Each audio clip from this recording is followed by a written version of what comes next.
Hello everyone, এইভাবে মাছের পেটি দিয়ে বানিয়ে দেখেন, অনেক টেস্টি লাগে।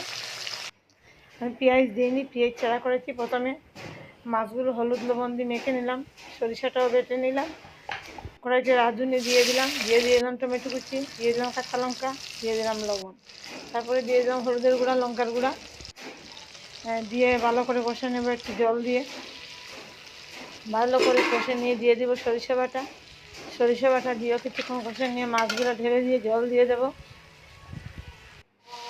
দিয়ে জাল উঠলে নামিয়ে নিলে রেডি হয়ে যায় রেসিপিটা। অনেক ভালো লাগে, বানিয়ে